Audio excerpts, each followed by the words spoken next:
নমস্কার, আমি মিলন স্যার। পাল একাডেমি সেন্টারে তোমাদের সকলকে জানাই স্বাগত। আমি আজকে আবার চলে এসেছি তোমাদের সাথে আরআরবি এনটিপিসির 2025 সালে যে সমস্ত ছাত্রছাত্রীরা এক্সাম দিচ্ছ তাদের উদ্দেশ্যে আমি আজকে আরেকটি পার্ট নিয়ে তোমাদের সাথে সম্পূর্ণ বিস্তারিত আলোচনা করব। দেখো, তোমাদের এনটিপিসির 2025-এর 5 তারিখ থেকে যেহেতু এক্সাম শুরু হয়েছে, তো 5 তারিখ থেকে শুরু করে আমি মোটামুটি কয়েকটি ডেটের সেখানে শিফট ওয়াইজ কিছু কোশ্চেন আপলোড করেছি আমার ফেসবুক প্রোফাইলে, ইউটিউব চ্যানেলে আমি আপলোড করেছি। অ্যাকচুয়ালি আমি জানতাম না, তো তোমাদের কাছে আমার কিছু কথা বলার আছে ক্লাসটি শুরু করার আগে। রেলওয়ে বোর্ড থেকে সম্পূর্ণ নিষিদ্ধ করে দিয়েছে যে পরীক্ষা চলাকালীন কোনো ইউটিউবার যেন কোনো ধরনের কোশ্চেন সেখানে ডিসকাস না করে। আমি জানতাম না, সেই কারণে আমি কিছু কোশ্চেন সেখানে আপলোড করেছি।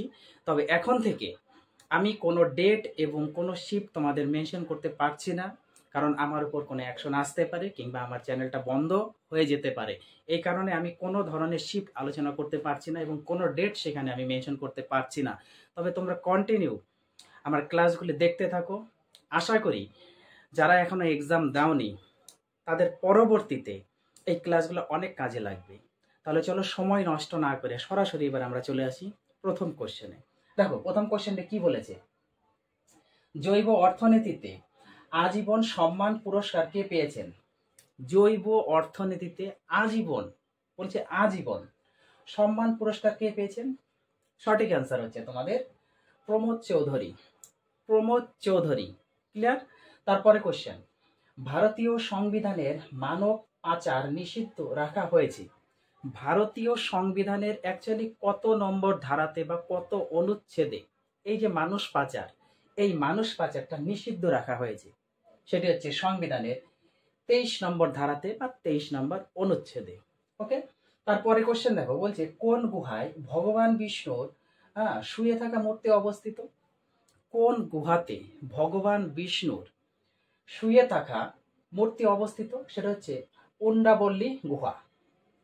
উন্ডাবল্লী যে গুহা, সেই উন্ডাবল্লী গুহাতে ভগবান বিষ্ণু শুয়ে থাকা মূর্তি অবস্থিত।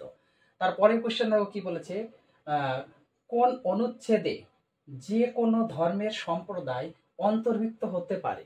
কোন অনুচ্ছেদে, মানে সংবিধানের কত নাম্বার ধারা বা অনুচ্ছেদে যে কোনো ধর্মের সম্প্রদায় অন্তর্ভুক্ত হতে পারে? যে কোনো ধর্মের সম্প্রদায় এসে যোগ দিতে পারে, অন্তর্ভুক্ত হতে পারে, সেটা হচ্ছে 23 নম্বর অনুচ্ছেদে, অর্থাৎ সংবিধানের 23 নম্বর অনুচ্ছেদে। ওকে, তারপরে কোশ্চেন দেখো কি বলেছে, স্বাধীন পূর্ব ভারতের প্রথম আইন কমিশন কবে প্রতিষ্ঠিত হয়েছিল?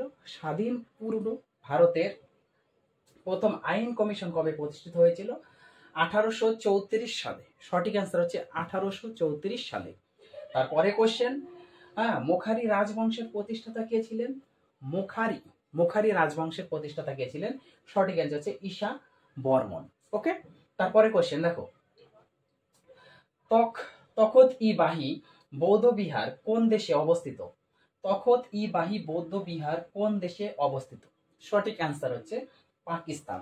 ওকে, তারপরে কোশ্চেন দেখো, কোন বিদ্রোহে সিধুকে পঞ্চকাঠিয়া নামক স্থানে একটি বট গাছে ফাঁসি দেওয়া হয়েছিল? কোশ্চেনটি দেখো কি বলছে, কোন বিদ্রোহে সিধুকে পঞ্চকাঠিয়া নামক স্থানে একটি বট গাছে ফাঁসি দেওয়া হয়েছিল? সঠিক অ্যান্সার হচ্ছে সাঁওতাল বিদ্রোহে। সাঁওতাল বিদ্রোহে। ওকে, তারপরে কোশ্চেন, ভারতের কোন অঞ্চল প্রত্যাবর্তনকারী বর্ষা দ্বারা সবচেয়ে বেশি প্রভাবিত হয়? ভারতের কোন অঞ্চল প্রত্যাবর্তনকারী বর্ষা দ্বারা সবচেয়ে বেশি প্রভাবিত হয়? সেটি হচ্ছে চেন্নাই। একদম সঠিক অ্যান্সার হচ্ছে ভারতের চেন্নাই। ওকে, তারপরে কোশ্চেন দেখো কি বলেছে, রাগবি লিগ বিশ্বকাপ 2026 কোন দেশে অনুষ্ঠিত হবে? রাগবি লিগ বিশ্বকাপ 2026 কোন দেশে অনুষ্ঠিত হবে? সঠিক অ্যান্সার হচ্ছে অস্ট্রেলিয়া দেশে। ওকে, তারপরে কোশ্চেন দেখো কি বলেছে, মাইক্রোসফট পাওয়ার পয়েন্টে উপস্থাপনা সংরক্ষণ করতে কি সংমিশ্রণ ব্যবহার করা হয়? কোশ্চেনটি আরেকবার পড়ো, মাইক্রোসফট পাওয়ার পয়েন্ট উপস্থাপনা সংরক্ষণ করতে কি সংরক্ষণ বা সংমিশ্রণ ব্যবহার করা হয়? সঠিক অ্যান্সার হচ্ছে কন্ট্রোল+S। কন্ট্রোল+S ব্যবহার করা হয়। দেখো, তোমাদের প্রত্যেকটি শিফটে কিন্তু কম্পিউটার থেকে প্রত্যেক দিন 4টে 5টে করে কিন্তু কোশ্চেন আসছেই। তোমরা কম্পিউটার পার্টটা একটু ভালোভাবে দেখে যাবে, এবং সংবিধান থেকে প্রত্যেক দিন 3টে 4টে করে দিয়েই যাচ্ছে, একটু ভালোভাবে দেখবা। ওকে, তারপরে কোশ্চেন দেখো কি বলেছে, মাকড়ি রাজবংশ প্রতিষ্ঠাতা কে করেছিলেন, বা মাকড়ি রাজবংশের প্রতিষ্ঠাতা কে ছিলেন? সঠিক অ্যান্সার হচ্ছে ঈশান বর্মন। ঈশান বর্মন করেছিলেন। তারপরে কোশ্চেন, শব্দ কোন ধরনের তরঙ্গ? শব্দ হচ্ছে এক ধরনের অনুদৈর্ঘ্য তরঙ্গ। দেখো তারপরে কোশ্চেন, ভারতীয় সংবিধানের কোন অনুচ্ছেদের অধীনে মানব পাচার নিষিদ্ধ করা হয়েছে? এই কোশ্চেনটি আবার রিপিট হয়েছে, তাই না? ভারতীয় সংবিধানের কোন অনুচ্ছেদের অধীনে মানব পাচার নিষিদ্ধ করা হয়েছে? 23 নম্বর ধারা বা 23 নম্বর অনুচ্ছেদে। এর আগেও কিন্তু আমরা একটা কোশ্চেন পড়লাম, এই যে ভারতীয় সংবিধানে মানব পাচার নিষিদ্ধ রাখা হয়েছে 23 নম্বর অনুচ্ছেদে। ওকে, দুটো কোশ্চেন একটু সেম হয়ে গেছে। তারপরে কোশ্চেন দেখো, ভারতের লোকপাল ধারণাটি কোন দেশ থেকে নেওয়া হয়েছে? ভারতের লোকপাল ধারণাটি কোন দেশ থেকে নেওয়া হয়েছে? সঠিক অ্যান্সার হচ্ছে ডেনমার্ক। ডেনমার্ক থেকে নেওয়া হয়েছে।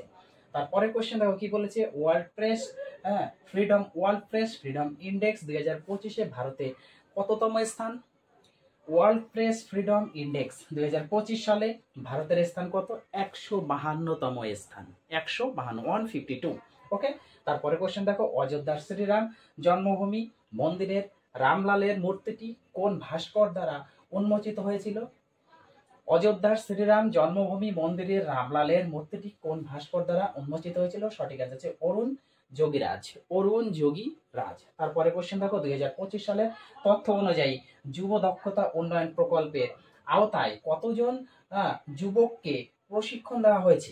কোশ্চেনটি দেখো আরেকবার পড়ো, 2025 সালের তথ্য অনুযায়ী যুবক দক্ষতা উন্নয়ন প্রকল্পের আওতায় কতজন যুবককে প্রশিক্ষণ দেওয়া হয়েছে? সঠিক অ্যান্সার হচ্ছে 54,03,231।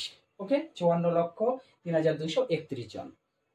তারপরে কোশ্চেন, ইস্ট ইন্ডিয়া কোম্পানি শাসন ব্যবস্থা নিয়ন্ত্রণের জন্য ব্রিটিশ পার্লামেন্ট কোন আইন পাশ করেছিল?